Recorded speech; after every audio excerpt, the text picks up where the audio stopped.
Olá, boa noite. Começando mais uma aula da Sociedade da Ginga. Essa aula é a segunda parte do livro da Navalha Berimbau, Capoeira Madrasta no Rio de Janeiro, do mestre Filipe Polumar. É uma obra que nós já começamos, né? A primeira parte. Quem tiver curiosidade, é só me pedir, é só solicitar que eu envio o link da primeira parte. Mas nessa segunda parte é um pouco mais densa, um pouco mais teórica. Mas eu vou passar pelas questões da segunda parte do livro, certo? Que é a capoeira e malandragem e imaginário social, uma jornada pelos universos simbólicos, rituais e discursos dos mestres e professores de capoeira no Rio de Janeiro, entre a tradição afro-brasileira e os desafios da modernidade esportiva. Esses dados aqui estão um pouco desatualizados com tanto os dados atuais, mas é o que está no livro, né? A partir da pesquisa que o mestre Colomar fez. Então, lá em 2005, constatou 6 milhões de praticantes de capoeira. Imagina, 20 anos depois, né, 21 anos depois, nós já somos mais de 30 milhões. Núcleos no Brasil, né, 5 mil núcleos, 35 mil núcleos em si, só no território nacional, né, fora internacional. 156 países. Os dados da FICA já diz que nós estamos em mais de 170 países. Então, a pessoa trouxe aqui, porque na época foi assim que ele pesquisou. E ele trouxe também as federações, franquias, o mercado internacional. Com relação à capoeira, nessa proliferação internacional, tem muitas pesquisas interessantes, mas eu gosto muito da pesquisa do mestre Fábio, lá no Espírito Santo. Quem tiver curiosidade, leiam, que é muito bacana. E aí ele vai falar dessa estrutura associativa, né, dos grupos, federações, associações que surge a partir de 1970. Antes disso, não existia essa questão do grupo, né? Ele traz que esses grupos funcionam como verdadeiras empresas do sistema de franquias e filiais, regulando e norteando as ações dos filiados. Depois eu gostaria que vocês comentassem sobre isso, né? Como é que acontece no estado de vocês, como é que é essa questão dos grupos. Porque tem grandes grupos que tem vários núcleos, que tem franquia, né? Que você paga uma franquia para dar aula pelo aquele grupo. Existem várias formas, né? Depois vocês me contem aí, acho que passou demais aqui. De volta. Vocês sempre me dão um vibe, mas vai dar certo. Certo? E aí ele fala dessa questão do país como França, Itália, Estados Unidos, Alemanha, mas são muitos países, né, que a capoeira já está. Recebe inúmeros brasileiros para ensinar capoeira. A modalidade é ensinada em português. Isso é algo também interessante, né? A história dos movimentos, cantos, a base desses ensinamentos dos mestres brasileiros. Por isso que eu volto a falar da tese do mestre Fábio, que a gente vê que já tem mestres no exterior, né? Isso é um fato muito importante que antes não existia isso. A capoeira sempre foi levada para o brasileiro.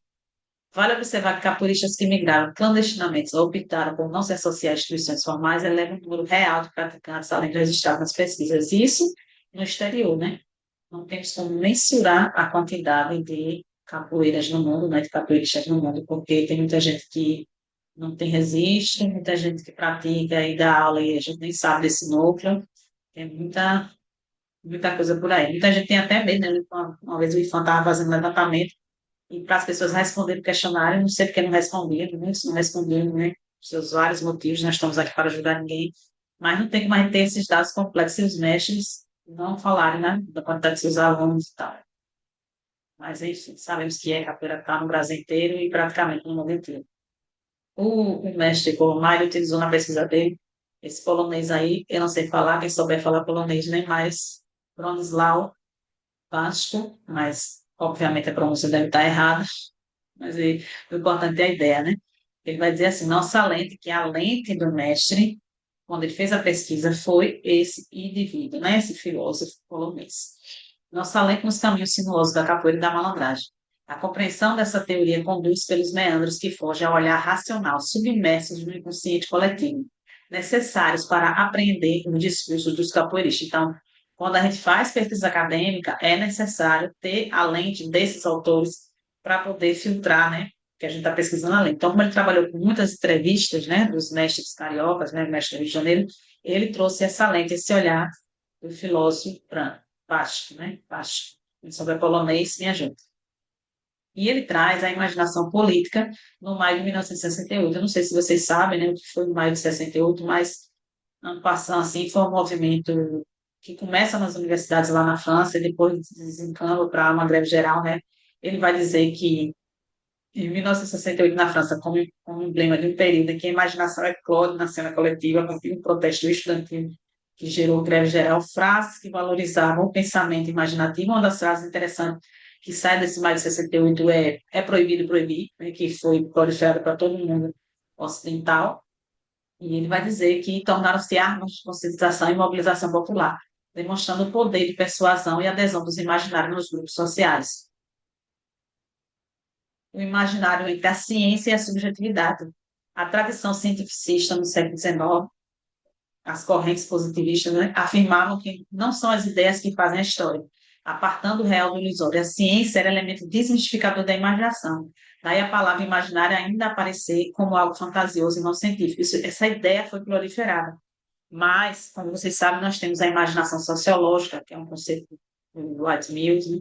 A gente tem a imaginação histórica, como você não consegue colar exatamente os cacos, fazer as conjecturas com documentos específicos, você consegue utilizar a imaginação histórica, a imaginação sociológica para fazer ciência também. Então, essa contradição, né, que essa corrente apresenta, a ciência justifica por desvendar mistérios ocultos, mas seu olhar descobridor, né, entre aspas, não contempla as profundezas do imaginário social, construindo o indivíduo de modo racional e despido de suas subjetividades. Por isso que eu sempre estou falando, né, a gente faz pesquisa histórica, com documento histórico, a gente tem que observar quem é que estava escrevendo aquele jornal, notícia daquele jornal falando que o capoeira fez tais coisas, né, quantas peripécias, ou assassinatos, ou brigas, contendas que está lá nos jornais do século XIX, por exemplo. Então, a gente precisa estudar quem era o escritor daquele artigo do jornal, quem era o dono do jornal, qual eram os interesses. Então, tudo isso precisa ser levado em consideração quando você vai fazer pesquisa histórica. E aí ele vai trazer que o imaginário como uma força reguladora. Banch ressalta que os imaginários sociais atuam nas práticas coletivas e vai trazer esse questionamento, né? Como seria possível separar os atores sociais de suas imagens mentais? São as representações que modelam e norteiam as atitudes tomadas durante a contenda, legitimando inclusive a violência empregada. Em guerras, são as imagens positivas de sucesso que propiciam terreno fértil para o embate. Os simbolismos que possibilitam a estratificação social são ilimitados e fixos. Suas técnicas corporais, artísticas e da língua podem se confundir com os ritos produtores dos diferentes mitos norteadores dentro dos grupos. E dentro do imaginário da capoeira, da história da capoeira, tem muitos mitos, né? Muitos ritos que foram criados, inventados, mas também muitos mitos no meio desse processo histórico. E foram criados no meio mesmo da trajetória, né? Eu sempre digo, mais do que uma história da capoeira, a trajetória da capoeira é que nos interessa. Esses mitos, ideologias e disputas simbólicas. Mitos, ideologias imbricados, existem mitos com implicações ideológicas, ideologias que camuflam mitos seculares. Essa imbricação possibilita maior eficácia nas disputas simbólicas, há uma disputa, né, simbólica também no mundo da capoeira, e às vezes conflitos surgem a partir daí. Nesse domínio do imaginário, situações de conflito entre poderes instigam novos mecanismos de domínio. Um grupo sempre procura desvalorizar o adversário para enaltecer seus pontos fortes, obtendo adesões. Lembra que teve uma época que todo mundo era sarobeiro, e as pessoas às vezes se colocavam nesse posicionamento como se fosse algo ruim, algo pejorativo. Eu sempre digo, eu sou sarobeira porque saroba é aquele que mistura tudo, né? Mistura todos os elementos. Eu não sou Angola, eu não sou regional, não existe outra coisa, então quem mistura tudo é sarobeiro. Mas em algum momento da nossa história da capoeira ficou isso de forma pejorativa. E as pessoas, no imaginário, né, popular, no imaginário social do nosso mundo da capoeira, isso ficou de algo como pejorativo. A propaganda é sofisticação, a apropriação especializada dos imaginários sociais se confunde com a história da propaganda. Mecanismos simbólicos usados para aumentar vendas, prestígio político ou audiência. Aí ele faz essa análise geral, né? Para depois a gente estar na questão da capoeira. Aí ele traz autores como Aristóteles, Platão e o poder do discurso. Platão destacou a função dos imaginários sociais, recorrendo ao mito que, mesmo aparentemente ilusório, assegurava uma hierarquia definida e propagava a acomodação social nos grupos. Não sei se vocês conhecem o mito da caverna de Platão, que os indivíduos estavam lá na caverna e quando eles viam sombras passar, eles não imaginavam que tinha um mundo lá fora da caverna, né? Isso é muito interessante e a gente pode fazer essa análise também para algumas questões da capoeira Alguns indivíduos dentro de alguns grupos, muitas vezes não enxergam o mundo lá fora, né? Hoje talvez tenha menos, né? Gostaria dos comentários de vocês depois. E talvez tenha menos por conta das redes sociais, tem muitas informações hoje, né? Não sei. Aristóteles rebuscou as técnicas de argumentação e persuasão através da retórica, vinculando valores e atuando na imaginação, grande formadora de opiniões e atitudes.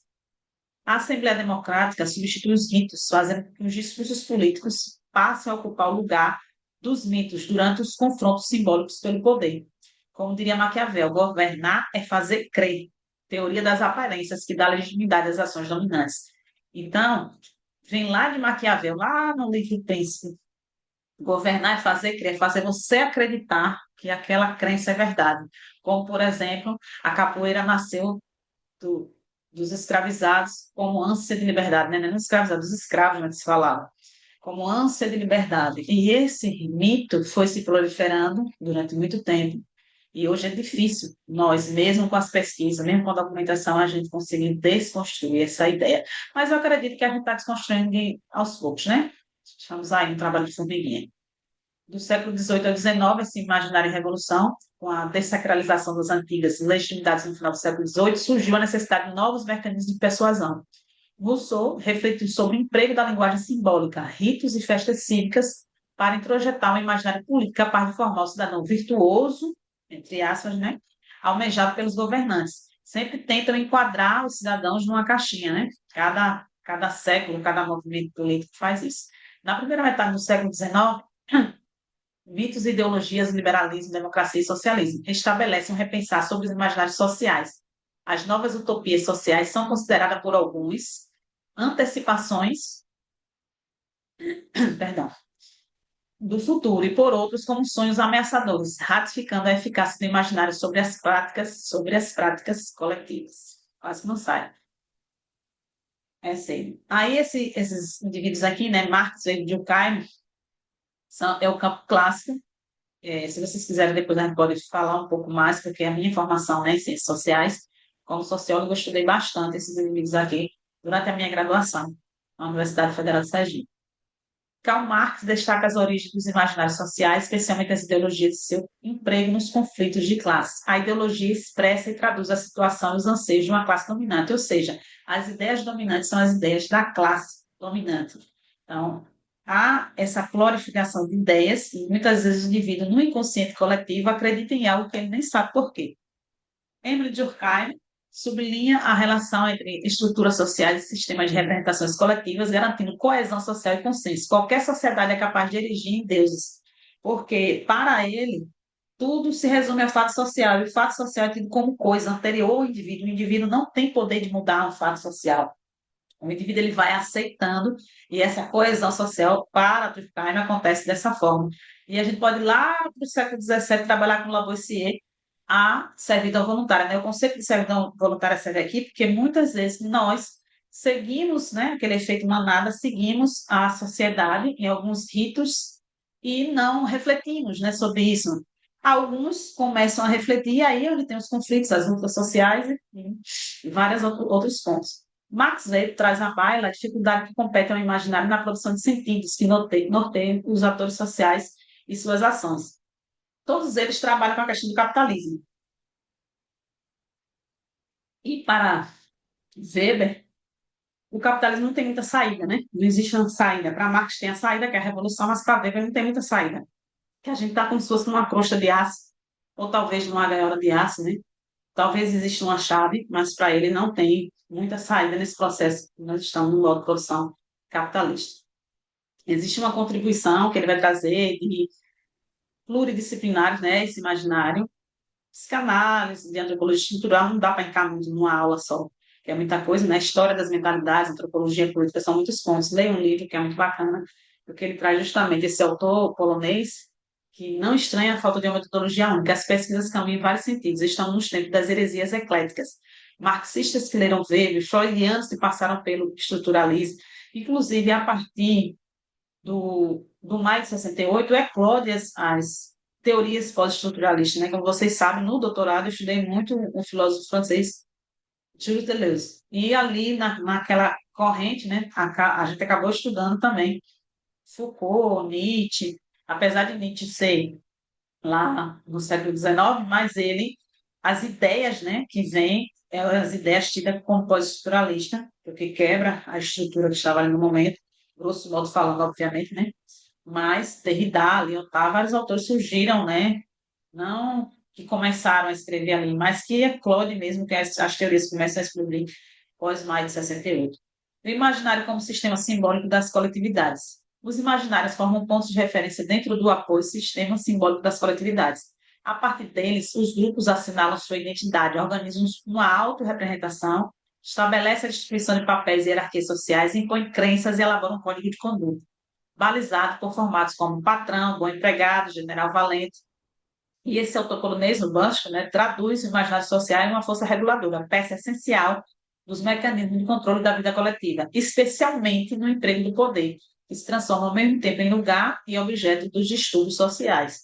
Então, há uma relação de poder que esse imaginário social tem com relação à coletividade. Então, muitas atitudes nossas não são nossas, são do imaginário, né? Do coletivo. Como, por exemplo, algumas questões na capoeira que as pessoas brigam uma com as outras dizendo que você está fora do fundamento. E eu sempre pergunto, que fundamento? Porque você tem um fundamento da sua escola, da sua linhagem, mas o fundamento da capoeira tem que colocar o berimbau assim, que tem que ser o pandeiro assim. Claro que existe um consenso em determinadas situações, em determinados formatos de roda, mas você não pode bater o martelo dizendo que é fundamento da capoeira. Muitas coisas é do imaginário coletivo, né? É de tradições inventadas, como diria Eric Robesbal, mas há também que a gente deixar aberto, né? Capoeira também é uma obra aberta, em certo sentido, mas não estou dizendo que é para você chegar na roda e fazer o que você quer, até porque isso já tem acontecido bastante, né? Tem gente mal educada, que não respeita o pé do berimbau, que entra de qualquer jeito, que você está lá com o joelho doendo, já tanto ficar agachado e o povo não respeita. Então, um monte de coisa vem acontecendo. E aí são debates que a gente pode ter no final. Ele traz, deixa o berimbau falar, ele traz o discurso dos mestres, né? O universo da capoeira e suas relações com a malandragem, recorrendo a perspectivas históricas e simbólicas. Isso aqui é interessante, né? Porque para desvelar o imaginário desse capoeirista, ele fala dos sentidos da malandragem, que a gente estudou bastante na primeira parte, né? Quem quiser, é só pedir que eu mando o link. E ele vai fazer essa análise de discurso dentro dessa perspectiva, né? Com esse recurso metodológico, com Enio Randi, que é outro autor, identificando essas marcas discursivas, reveladoras de crenças, ideologias, desejos e traços dos imaginários sociais dos capoeiristas. Quem de nós não repetiu determinadas frases que a gente ouviu sempre passando, né? Em México, em várias situações. A gente passou também por isso. Todos nós passamos. Ou não passamos, depois você sabe. E aí o berimbau é um instrumento de símbolo, né? Origens e tipologia. O berimbau é um instrumento monocórdio, oriundo da África, chamado de urucungo. Existem os três tipos, né? Que a gente já conhece, o gunga, o médio e o viola. Em Cuba é conhecido como murubumba, possuidor de poderes mágicos. A harpa, a família do berimbau, simboliza a ligação entre a terra e o céu, representando as tensões entre instintos materiais e aspirações espirituais. Então, a cabaça do berimbau aparece em diversas culturas como aglutinadora dos elementos responsáveis pela criação do mundo, às vezes simbolizando o ovo do universo. Na mitologia Nagô, as cabaças guardavam as sementes da criação da terra e os apetrechos mágicos do orixá Exu. Como eu sempre falo para vocês, eu não gosto de entrar muito no candomblé porque não é minha área de estudo, né? Claro que a gente acaba lendo uma coisa que eu estou ali, mas não é minha área de pesquisa. Então, eu sempre trago o que o autor, né, está dizendo, que eu acho que é importante a gente entender também essa mística que existe em torno da capoeira, de certa forma, mas essa relação com religião não, não é a minha praia, né? Não é o meu objeto de estudo. Então, o berimbau e a sobrevivência da capoeira baiana, isso aqui é interessante, né? Eu sou Carlos Eugênio Soares, eu sou Liberac, eles defendem que a sobrevivência da capoeira baiana se deu muito à presença do berimbau no ritual. Sua musicalidade conferiu maior atratividade à capoeira, que passou a figurar nas festas de Larga em Salvador. A capoeira carioca, ela, além de sofrer uma perseguição muito maior policial e placar, com tudo aquilo que a gente já estudou, né, de Sampaio Ferraz e tal, ela não teve a adesão do berimbau, que isso agregaria outros sentidos para além da capoeira luta.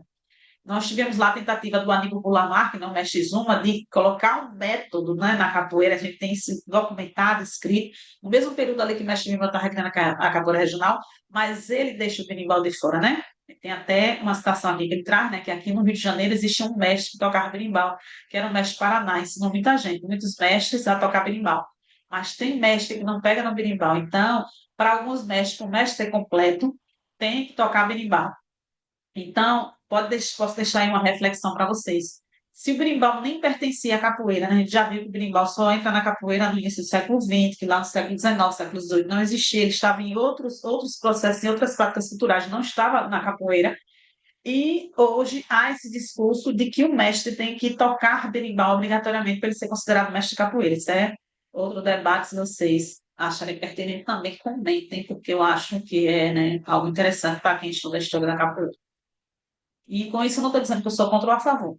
E o que eu quero dizer é que a capoeira é bem grande, bem ampla, e quando você começa a estudar, você começa a fazer as reflexões e conjecturas.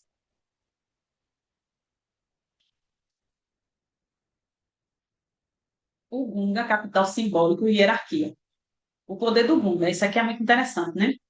Não se deve dar o berimbau para qualquer um. O berimbau maior, que é o berra-boi, é ele que puxa o toque. Então, é outro ponto também de discussão, mas que ele traz, né? Que o berimbau gunga na roda de capoeira funciona como balizador do ritmo e símbolo de poder. Em posse dele, o mestre comanda a roda, escolhendo participantes e ritmo. Não apenas mestres ou capoeiristas antigos, detentores dos fundamentos, devem anunciá-lo, pois nele está o segredo do axé na roda. Outro ponto. Para tocar o berimbau gunga, tem que ser mestre, né? A interdição para a entrega do gunga a alunos denota hierarquia, né, dentro do grupo. A expressão qualquer um revela o desvalor reservado a quem desconhece fundamentos. A Santa aponta como um desconhecimento do mecanismo simbólico, né? Denota desprestígio e ocupação inferior do ritual. Então, a gente tem que refletir também sobre isso. Mas eu sempre escutei essa história desde que eu comecei capoeira. Tenho 28 anos de capoeira e lá atrás isso era mais sorte, né? O rival longa não pode ser tocado por alunos, certo? O mestre completa amor e devoção à capoeira, que são os discursos que ele analisou. De alguns mestres, não tem os nomes, obviamente, que eu não vou trazer o nome aqui, mas alguns mestres vão dizer assim, né? Primeiro, amar a capoeira abaixo de Deus, amar mesmo, não gostar, amar, né, a capoeira. Eu não vivo de capoeira, eu vivo para a capoeira. Comecei em 1956, veja quantos anos tenho, que ela representa para mim. A capoeira é a minha filosofia de vida, eu não abandono ela para nada. E aí ele vai trazer como análise Levi-Strauss, o rito é capaz de alimentar o sentimento vital, a alma do praticante. Os cânticos, ritmos e mitos invocados harmonizam os sujeitos, dando sentido às suas práticas e coesão ao grupo. Veja que há um discurso dos mestres de capoeira. Eu acredito que não é só do Rio de Janeiro, essa análise aqui foi do Rio de Janeiro, mas vocês falem do estado de vocês, desce de capoeira ser uma filosofia de vida, de quem tem que amar capoeira, viver para capoeira, né? Muitos até criticam quando se está ganhando dinheiro com capoeira, vivendo de capoeira, trabalhando com capoeira, mas se você ama tanto, por que não você fazer dela o seu trabalho, né? Por que não você, respeitando as pessoas e respeitando o que tem que ser feito, não ganhar dinheiro com isso, já que o dinheiro no modo de produção capitalista é o que move a vida. Então, esses são questionamentos também que a gente precisa colocar para a gente, né? Porque há um discurso muito apaixonado e que se eu estou ganhando dinheiro, não amo tanto a capoeira. São vários discursos que realmente só análise de discurso para dizer, né? Para falar sobre isso. Eu vou pegar aqui a tomada do computador, porque ele está sem bateria. Bem rapidinho. Vou ver se volta. Para não cair. Aqui.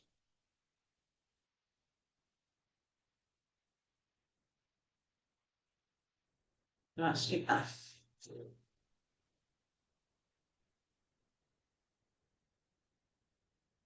Deixa eu fechar aqui o vídeo. Ótimo.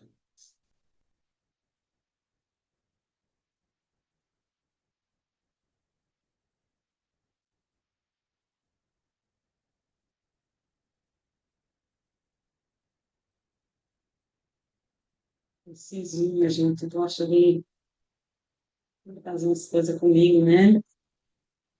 Áudio. Áudio, ok. Espero que esteja saindo um áudio aí. Preciso me falar.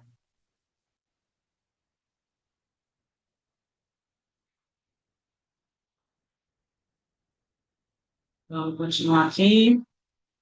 O ritual da capoeira, transe e arrebatamento. Não sei se vocês já leram um livro do mestre Decânio, doutor Decânio, que ele fala muito do transe capoeirano, né? Como a gente fica, como a gente se sente, né? Quando toca o berimbau. Deixa eu parar aqui o compartilhamento, porque não estou visualizando. Para continuar aqui do outro lado. E aí ele vai falar, né, o mestre Lomado Levi-Strauss, né, que apresentou o universo mágico dentro dos rituais xamanísticos. O berimbau aparece como elemento aqui na capoeira, né? O berimbau aparece como elemento simbólico capaz de reunir poder aglutinador dentro do rito da capoeira. A sala dos mestres remete ao arrebatamento. Ao ouvir o toque do berimbau, os capoeiristas não hesitam em seguir a melodia, como os marinheiros ao ouvir o canto da sereia. Quem nunca, né? Me lembro também, eu, no meu início ali, primeiro, segundo ano de capoeira, principalmente, e hoje também, mas no início é bem mais forte isso, né? De que a gente não pode ouvir o toque do berimbau que a gente sai seguindo, não seguindo um rastro. É coisa que está no sangue, como se fosse um chamado. Se o teu berimbau chamar, eu vou atrás. Faz parte íntima da vida. Conta aí para mim, né? Vocês me digam aí se para vocês também é dessa forma. O chamado irresistível do berimbau. Já aconteceu comigo. Eu estava num ônibus e vi uma roda de capoeira. Eu desci do ônibus e fui jogar capoeira. Uma coisa que pode me desviar de qualquer outra coisa, eu sinto perigosa. Essa aqui são fala dos mestres, né? Que ele fez a análise. Meu batimento cardíaco vai acima do limite quando escuto uma roda de capoeira, se tiver os instrumentos tocando. O ritmo comandado pelo berimbau e marcado pelo atabaque pode realizar a mediação entre o Orum, que é o céu, e o Aie, terra, um portal que conduz o capoeirista ao sagrado, a Aruanda, o paraíso na cultura magô. Eu falei para vocês, né?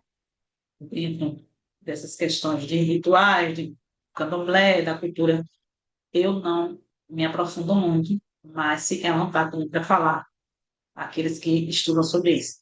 Os fundamentos do ritual, isso aqui é muito interessante, né? Como eu falei para você, existe um consenso, a gente sabe que tem um consenso sobre a quantidade de berimbau. Você vai ver rodas bem antigas, lá no início do século XX, você vê roda com 5, 6 berimbau, né? Então, que fundamento é esse? Que no início do século XX, até ali no momento em que o mestre Lima instituiu o berimbau dois pandeiros, tinha várias rodas que você via com 6, 7 berimbaus e estava tudo bem, né? Em que momento foi instituído isso? Desse ritual da capoeira, que não é só a prática do jogo, ela transcende, né?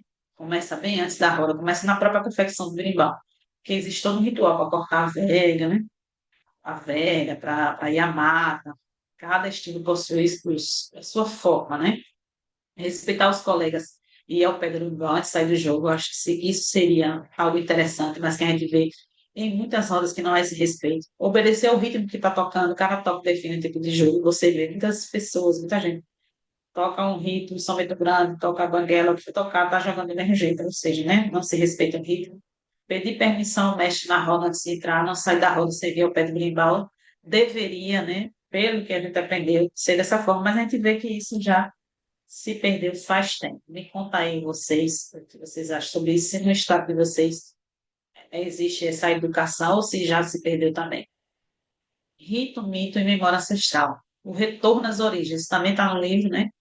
Miceli Ade enfatiza a recuperação imaginária do tempo mítico durante as cerimônias ritualísticas. As cantigas de capoeira remetem ao tempo da escravidão, revisitando mitos como Mestre Bimba, Mestre Baixinha e Besouro Mangangá, revivendo ações heróicas, provocando adesão emocional. Há também a questão da emoção, né, que nós temos. Rito e mito indissociáveis. Para Kaloá, separado do rito e mito, perde sua razão de ser. As figuras míticas são exaladas e alimentadas pelo ritual, atribuindo ao mesmo uma lógica simbólica, uma lógica simbólica distinta do pensamento racional. O êxtase inicial do primeiro contato com a capoeira parece ser revivido a cada vez que o capoeirista entra na roda, né? A gente tem essa magia da roda, que só quem sabe, eu sempre digo isso para os alunos, como eu dou aula para o curso de educação física, e muitos deles não são da capoeira, eu digo a eles que só quem agacha o pé do berimbau, que sabe esse movimento da roda, que pode explicar. Não dá para você falar em palavras, nem escrever em texto o que é esse movimento, né? A tensão entre o lúdico e o compromisso. Outro discurso, tenho medo com o compromisso que tem porque eu toco berimbau. Ele pode te atrair, você pode ficar ali. Se você for dar conta do compromisso, você tende a perder o seu compromisso. Ou seja, às vezes a pessoa está indo trabalhar, viu o toque do berimbau e vai atrás e perde, né, o seu horário. Nossos atores se veem ameaçados de não conseguir escapar do ritual. Há uma tênue fronteira entre o mundo mítico pautado no axé, no lúdico, no gozo, e o mundo real, reinado por Cronos, Senhor do Tempo da coerência e da obrigação, recorrendo a da Mata é a atenção entre o lúdico da rua e a segurança da casa. Eu sempre gosto de trazer Roberto da Mata, que eu acho que é um autor fantástico para a gente entender a formação e as ideias, né, do povo brasileiro, a cultura brasileira. E esse livro, A Casa e a Rua, é muito interessante, que ele vai trazer como a gente se comporta na rua de uma forma e em casa de outra forma, né? Muito bom esse livro.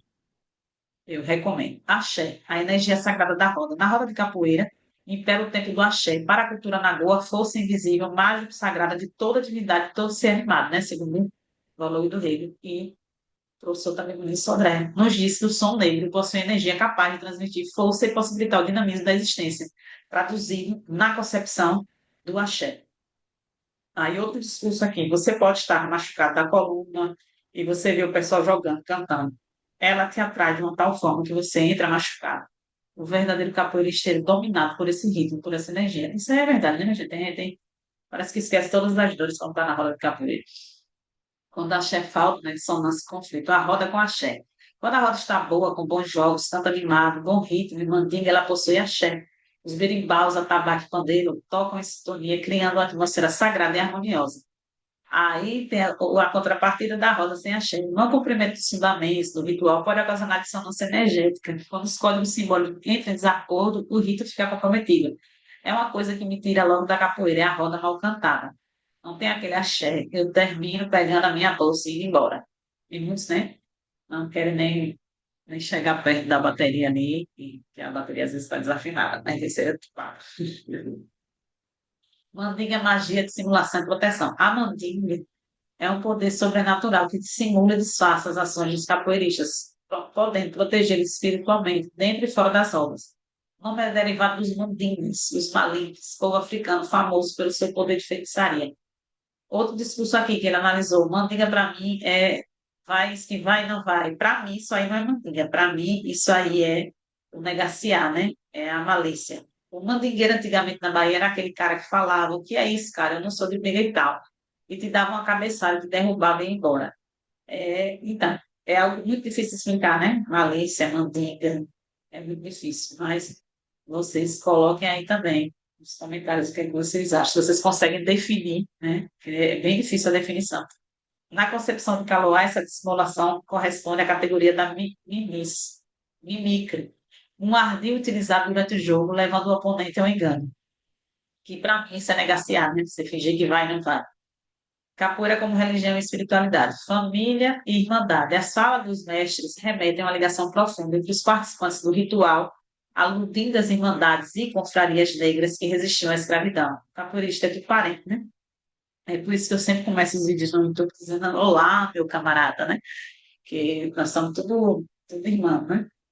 Trans e capoeirano. Aí o mestre Decânio, né, estabelece a relação entre a incorporação no candomblé e o trânsito capoeirano, modificação da consciência durante a prática, mantendo o estado de alerta e esquiva permanente. Eu acho que é muito mais do que isso, né?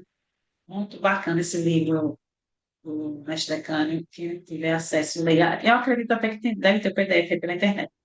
Rito sagrado, todo mestre de capoeira é pai de santo, todo mestre de capoeira é psicólogo, é pai e mãe, porque é uma coisa espiritual. A roda de capoeira torna-se apropriando-se, apropriando-nos de Elíade, o próprio centro do universo capoeirista. Ele traz aqui esse autor para dizer que a roda de capoeira é o centro do universo de todo capoeirista.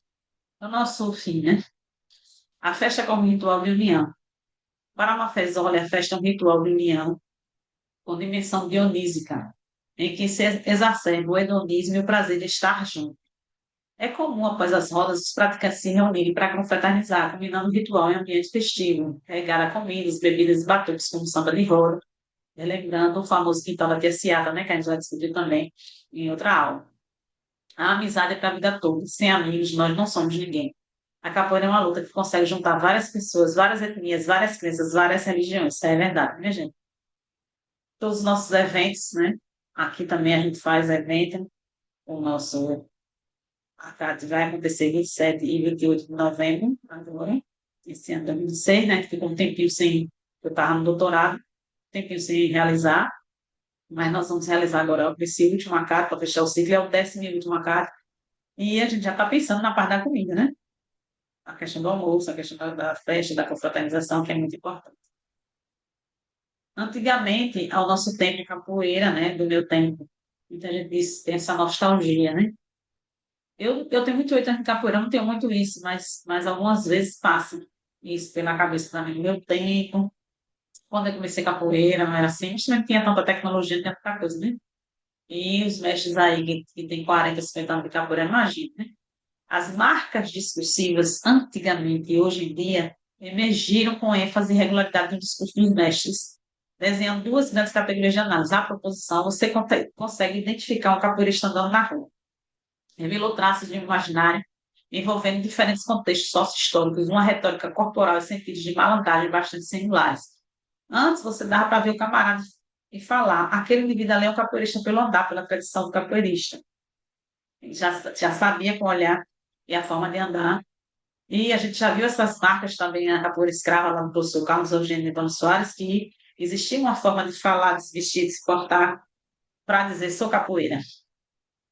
A ginga, é a linguagem corporal do capoeirista. O que é a ginga?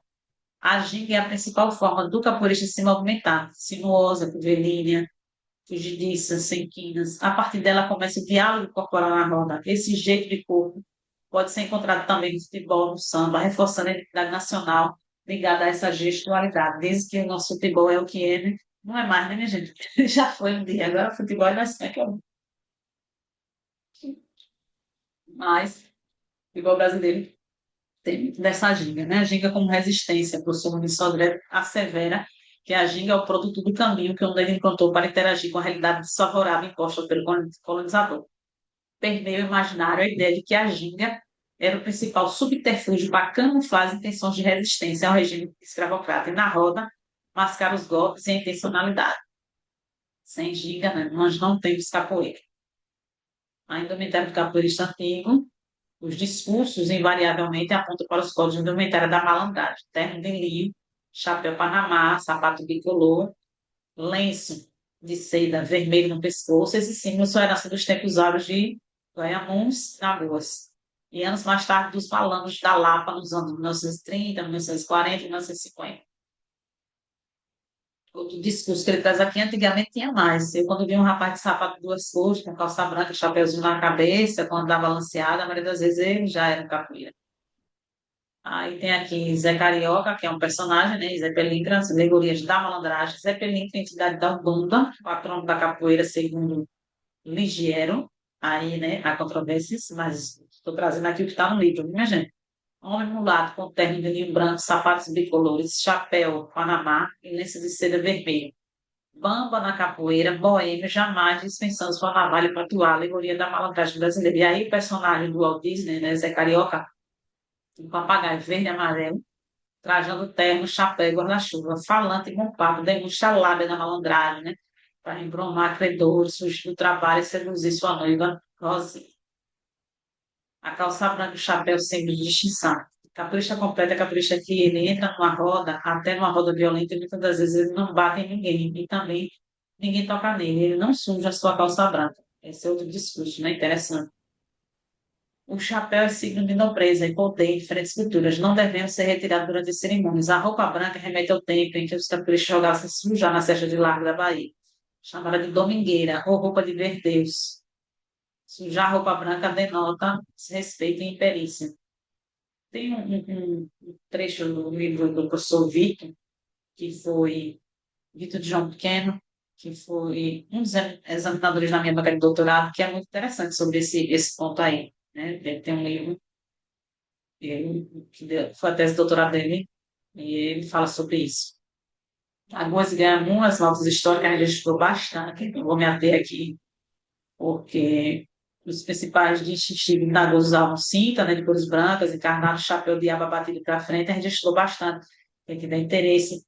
Tem na Sociedade da Giga, né, que tem acesso à Sociedade da Giga, aos vídeos fechados, nós temos a Negrada Instituição, do professor Carlos Eugênio Soares, e no canal do YouTube nós temos uma playlist da Capoeira Escrava, do professor Carlos Eugênio Soares, que fala dos Gaimos Nagões. Capoeira hoje em dia, novos códigos, a emergência da marca linguística hoje em dia, como é que é, minha gente? Conta aí nos discursos, né? Aponta uma nova capoeira, moderna, contemporânea. Se a descrição do capoeirista de antigamente permitiu acesso ao memorial à história da modalidade, o reconhecimento do praticante atualmente é mais impreciso, remete a outro contexto que, segundo as narrativas, revelaria sinais de tempos modernos. O verdadeiro capoeirista a gente consegue, o capoeirista moderno não, porque ele vem da academia, sabe? É um discurso que tem. E aí entra naquela velha discussão dessa tal da capoeira contemporânea. O uniforme como código de pertencimento, o abadá, né, a calça branca de elanca, utilizada pelos capoeiristas atuais, e segundo Lopes, faz alusão às túnicas compridas usadas pelos negros malês, símbolo da capoeira moderna e esportiva. Temos que discutir sobre isso, né? O cordel, sistema de graduação, cordel ou cordão, né? Cordão, por mestre Mendonça, inspirado nas faixas das lutas orientais, feito com 3 fios de seda, rabo de rato, e aí isso é o início, né? Ali a questão do cordel, as cores do pavilhão nacional com um leve toque de malandragem, cordel. Mas aí depois a gente já viu que é corda, né? Corda, cordão, são várias formas e sistemas de graduação. Como eu já falei para vocês, a gente participou de um fórum na Paraíba também, no IFAM, de lá em Souza, e o meu contramestre, né, o contramestre de vocabulário, ele ficou de fazer essa catalogação. Ontem até ele estava falando sobre isso. Ele disse, foi uns 400, não foi não, sistema de graduação, não, que ele encontrou nessa pesquisa. Aí teve um momento que ele disse, não vou pesquisar mais, não vou mexer nesse vespeiro. Aí tem a camisa do grupo, né, professores se identificam pela camisa do seu grupo, suas associações, é um pertencimento coletivo. Desportivização e silenciamento cultural. É uma nota seca, gente.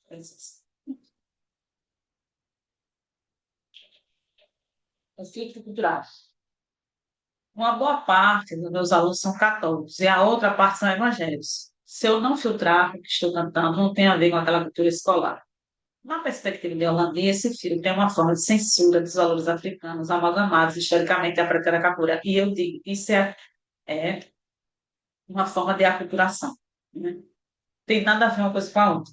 Mas muitos deixam de cantar, deixam de fazer algumas questões que faz parte da prática da capoeira por conta dessa questão, que evangélico, católico, isso aqui faz essa ligação com o candomblé e tal.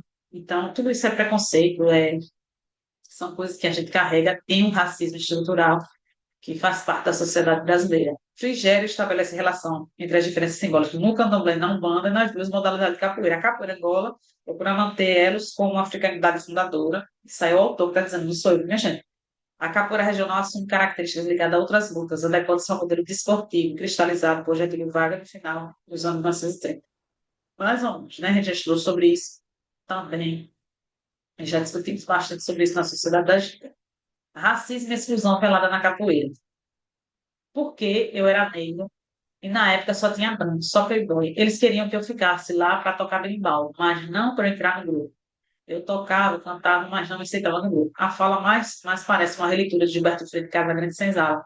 Traços culturais como a malandragem, a religiosidade e a própria negritude parecem ter a conotação de vergonha e mácula, comprometendo o progresso da capoeira moderna, uma reatualização do discurso racista que apontava as contribuições africanas como fragilidade cultural. A gente sabe, a gente vive um racismo estrutural e a capoeira não está fora, né? Isso. O corpo malhado versus o corpo gigante. O corpo da capoeira antiga, o corpo do capoeira firme, desse por Luiz Azevedo, era seco. Lembra lá que a gente já estudou? A gente tem um vídeo da sociedade da gente, um estudo, né, que a gente fez só sobre isso, né? O Aloysio Azevedo, que era seco, esquilo, de músculos preparados para o embate. A ginga era o principal subterfúgio, um corpo arquivo pronto para o embate. Já a capoeira moderna, as rodas se perderam muito, a partir que o pessoal de cintura dura escolheu ficar forte, e aí perdeu o ritual ali.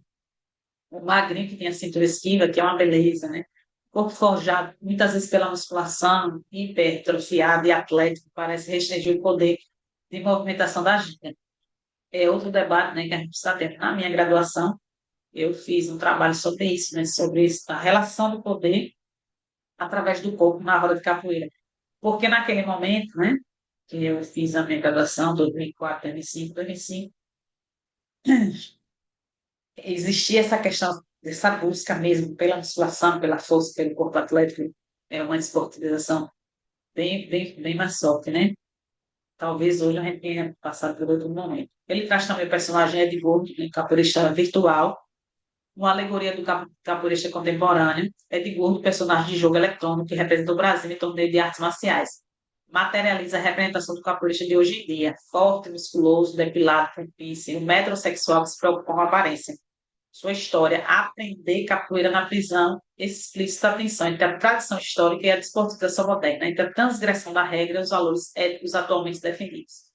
Isso aí é algo muito interessante, gostaria muito que vocês participassem desse debate. Coloque também nos comentários para nos ajudar e fortalecer, né, nosso conhecimento, para cada um de nós fazer suas próprias conjecturas. A capoeira globalizada e o sonho olímpico. Ó, é outra coisa interessante, né? Aqui, como eu falei, esse dado está desatualizado, né? 158 países, nós estamos em mais. E a identidade, né? Capoeiristas estrangeiros vêm para o Brasil, muitos dizem beber água da fonte, mas será que isso mudou? Se não mudou, né?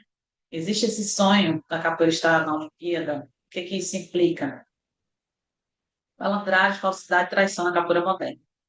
Ao serem perguntados sobre o que não se deve levar na capoeira para a vida, surgiram expressões ligadas à malandragem, autora, à traição, praxe na roda do capoeirista levou outro ao engano, coordenada fora do contexto do jogo, especialmente contra outros capoeiristas, né? Mestre Biba falava, capoeira não foi feito para bater em capoeira, foi feito para bater nos otários.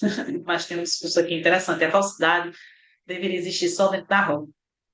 Muitos capoeiristas transportam isso para a sua própria vida.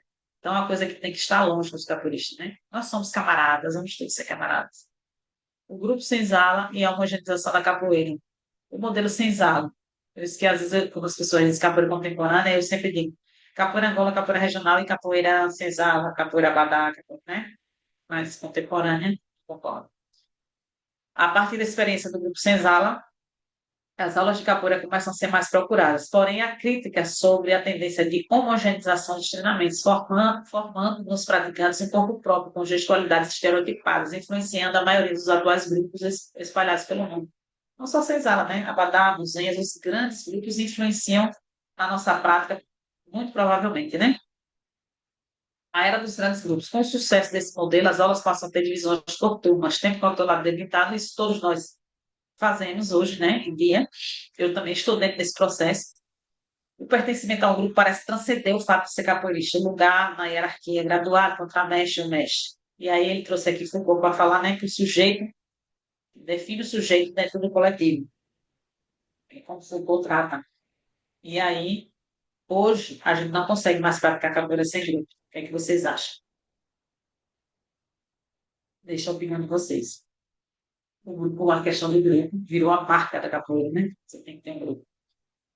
Se você não quiser fazer parte do grupo, você não vai chamar para evento, você, várias coisas você acontece, sanções não tão explícitas, mas que acontecem se você não fizer parte do grupo. O educador como novo paradigma. A formação acadêmica, né? Há muitas questões com relação a isso. Eu estou totalmente na formação acadêmica. Quando eu entrei na capoeira, em 1998, eu não fazia universidade, mas eu sempre fui uma pessoa muito curiosa, né? Então, eu sempre queria saber, perguntava aos mestres de onde veio a capoeira, essas coisas todas. Eu já escrevia, né? Nosso grupo tem essa prática de, para poder pegar a corda, fazer pesquisa, eu já escrevia também, mesmo antes da Universidade sobre Capoeira. Essa prática que eu acho interessante. Daqui a alguns anos, quem não for formado em educação física não vai dar mais aula de capoeira, ele tem que conhecer anatomia, fisiologia. E aí, outro ponto interessante. Quando eu fui fazer universidade, escolher o curso, a gente falou para fazer educação física, e eu disse que não queria, não gostava, né? E todo mundo diz, para dar aula de capoeira vai ter que precisar da educação física, porque tem a questão do creche. E aí eu disse, olha, eu vou fazer aquilo que eu, né, naquele momento estava apaixonada, que era ciências sociais, sociologia, já contei também no canal essa história, né? Eu converso também com o mestre Sucuri, Alves Sucuri, e aí me apaixonei pelas ciências sociais e eu dizia, quando eu tiver condições de dar aula de capoeira, eu vou dar aula de capoeira, mesmo sem ser formada em educação física. E graças a Deus, né, nós estamos aí. Educador, não apenas jogador. Um mestre que ele seja um educador, porque se você for um educador na capoeira, nós vamos ter grandes capoeiristas. E aí, isso aí ultrapassa a questão da universidade, né? Quando você detém o saber da capoeira, você é capaz de moldar cidadãos, né? Você pode formar a pessoa humana, obviamente, que agrega valor se você tiver uma formação pedagógica, principalmente se você estiver na escola, mas Você pode muito bem ser uma pessoa educada, ter os conhecimentos, ter os seus valores a partir da capoeira e ser um excelente mestre sem passar pela universidade, obviamente, né? A maioria não passa pela universidade. E é claro que tem pessoas que não têm condições nenhuma de dar aula, mas aí é outro debate. A Lei 10.639/03 e a 11.645/08, não coloquei aqui porque não está no livro, né?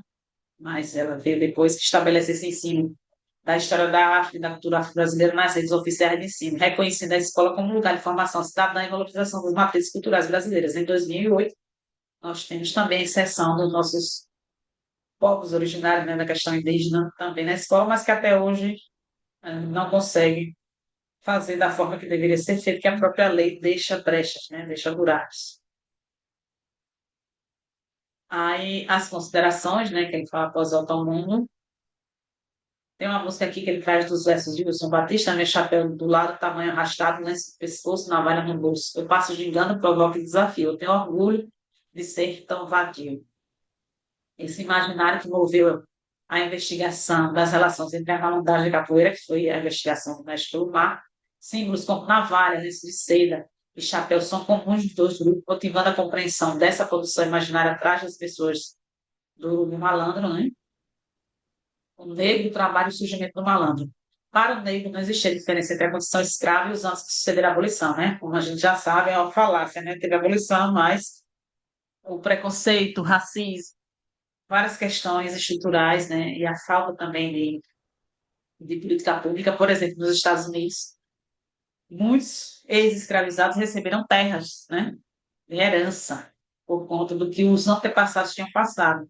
E no Brasil não, foi se jogado ao léu de toda sorte, e aí nós já sabemos da história, né? As normas contratuais continuavam mediadas pelo chicote do capataz, com os imigrantes sendo solicitados para reconstruir o Brasil. Ao negro restava o purgatório, criando estratégias de sobrevivência bem longe dos maus tratos que o acompanhavam desde o nascimento. Surgem os maus andarilhos aglomerados em Maltas, levando pânico às ruas do Rio de Janeiro, os capoeiras, causando perseguição implacável, que culmina na prisão e desvelamento desses grupos marginais. Mas a gente já viu com a pesquisa do professor Antônio Liberato que não foi tão fácil assim desmantelar as algas, né?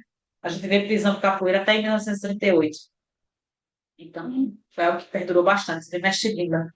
Ali no início da década de 30, final da década de 20, estava criando ali a capoeira regional, que foi registrada, né, na década de 30, mas que há relatos de que antes disso ele já estava criando a capoeira regional e tinha indivíduos sendo preso capoeira, porque capoeira era crime, Código Penal de 1890, artigo 412 a 404. Tinha-se até a Pequena África, fortalezas culturais. A Pequena África, a capoeira passa a ser encontrada nos ambientes festivos do samba. Tinha-se até as tias baianas foram verdadeiras fortalezas culturais que garantiram a vida da voz negra, a perpetuação da gestualidade e da religiosidade africana no Brasil. Tem também a questão do malandro carioca, né? Com o advento da República e as reformas de Pereira Passos. Também já falamos sobre isso. E o próximo livro, eu vou trazer um pouco dessas revoltas, dessas reformas, dessas revoltas que aconteceram no Brasil, que as capoeiras estavam envolvidos. Os negros passam a ocupar os morros. É nesse palco que o maluco começa a figurar, elegante, com terno branco, lenço vermelho no pescoço, na ponta da língua, um discurso envolvente, estabelecendo uma ética singular e uma forma tênue de fronteira entre o bem e o mal fazer. A revolta da vacina dos capoeiras. Também vou trazer no meu próximo livro essa questão, né? O povo vai enfrentamento contra as forças militares durante a revolta da vacina. O Capoeira Prata Preta é um dos mitos dessa revolta. Isso é muito interessante. Leiam o Mestre Colomar e depois você lê um livro que eu vou lançar aqui, em que eu vou trazer essa parte histórica, mais com a pitada da ficção, né? Para poder ficar envolvente a leitura. Vocês vão gostar. O berimbau como síntese do imaginário. No ritual da capoeira, o berimbau emerge como catalisador das energias circulantes na roda e mobilizador dos sujeitos ao rito. Passaporte sagrado que conduz os capoeiristas à roda. Isso aí a gente já sabe, né? A entrega do nosso corpo e da nossa alma toda numa roda de capoeira. A ópera do malandro chega lá, tá? O fim do gigado das ruas. Com as interdições impostas por Vargas, chega o fim do gigado dos malandros nas ruas da Lapa. A capoeira se muda para a Zona Sul e as noites da Lapa entram para algum lugar da imaginação. A capoeira malandra adormece, abrindo caminho para uma embrionária capoeira esportiva, regrada e metodizada. Chico Buarque na Ópera do Malandro, em 1979, eis o malandro na praça outra vez, caminhando na ponta dos pés, com quem pisa nos corações. É interessante. Tem também Madame Satã, né? Que é um filme muito interessante. Depois, se vocês quiserem, eu posso fazer a análise do filme Madame Satã com esse processo histórico, né? Para pensar nisso, para um encontro aí na sociedade da gente. Aí eu trouxe esse livro aí do Roberto da Mata, A Casa e a Rua, Espaço, Cidadania, Mulher e Morte no Brasil. Quem tiver condições, leia, que é muito interessante, né? A construção simbólica da malandragem. Tem a rua como locus da informalidade, do não enquadramento da transgressão, mesmo se enquadrando e se adequando aos espaços formais, a capoeira encontra sua outra face na rua, a face que não se enquadra, que assegura a surpresa, o perigo e a incerteza. Hoje, talvez a força de capoeira que acontece na rua seja muito na roda da República, né, em São Paulo. Não sei se no estado de vocês tem alguma roda assim específica, mas hoje a gente é capoeira de academia, capoeira é de grupo, né? Ao malandro, resta esquecer mais uma vez a navalha, o lenço de cera, trocando o chapéu Panamá por um boné da moda, a calça de linho pela esportiva Abadá, se rendendo mais uma vez a uma tentativa de enquadrar. Aí, minha gente, nós estamos totalmente enquadrados, né? Capoeira como experiência educativa, é o que eu tento fazer, né? A minha missão também. Capoeira nas escolas, capoeira na universidade, formação de professores de educação física é o meu trabalho diário, né? E aí eu termino aqui com essa frase lá do Cazuza, eu só peço a Deus um pouco de malandragem. Muito obrigada. Eu vou parar aqui a gravação. Nós temos que aprender a lidar com esses. Axé, meus camaradas.